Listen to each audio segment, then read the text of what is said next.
बात करेंगे अविद्या के ऊपर। अविद्या शब्द को यदि मैं उच्चारण करूं तो सामान्यतया जो इसका अर्थ हम लेते हैं वह है कि जो व्यक्ति पढ़ा लिखा नहीं है, निरक्षर है, उसको मानते हैं कि वो अविद्या से ग्रस्त है। लेकिन यदि आप चिंतन करके देखें तो हम जो पढ़े लिखे हैं, साक्षर हैं, अधिकतर जो अपने आप को विद्वान भी कहते हैं, यदि पतंजलि की दृष्टि से देखें तो वो हम सभी अविद्या से ग्रस्त हैं।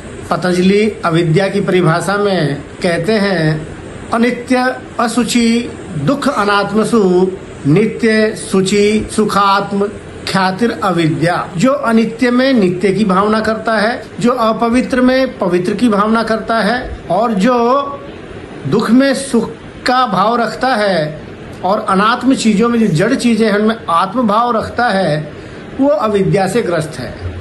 आप देखिए संसार अनित्य है, लेकिन चिंतन करके देखिए इसमें हमारा व्यवहार नित्य जैसा व्यवहार होता है।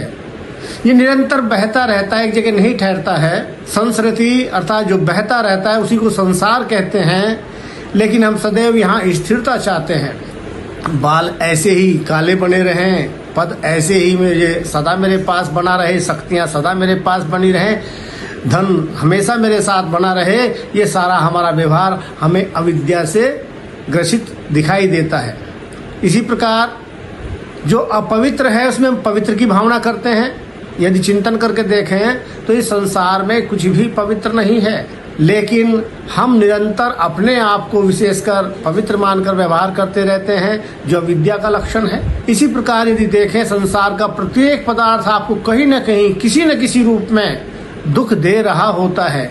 कहीं भी आपको स्थिर सुख या निरंतर सुख नहीं प्राप्त होता है, लेकिन निरंतर हम इस संसार में सुख की तलाश करते रहते हैं। दुख के विषयों में जो सर्वम दुखम महात्मा बुद्ध जैसों ने कहा है, उसमें निरंतर सुख की हम चाह रखते हैं, ये अविद्या का लक्षण है। और ये शरीर जो पांच भौतिक है, जो जड़ पदार्थों से मिलकर बना है, स्वयं जड़ है, इसमें हम आत्मवत व्यवहार करते रहते हैं कि मैं गोरा हूँ, मैं काला हूँ, मैं लंबा हूँ, मैं छोटा हूँ, मैं ज्ञानवान हूँ, मैं चरित्रवान हूँ। इस प्रकार का सारा जितना भी हमारा जो व्यवहार होता है वो इस शरीर को चेतन मानकर व्यवहार होता है, जो अविद्या का लक्षण है। इसी अविद्या के कारण निरंतर हम सुख दुख में फंसे रहते हैं, और इसी अविद्या की निवृत्ति हो जाने पर साधक को आत्म स्वरूपावस्थिति प्राप्त होती है, जिसको पतंजलि ने कहा तदा दृष्टु स्वरूपे अवस्थानम।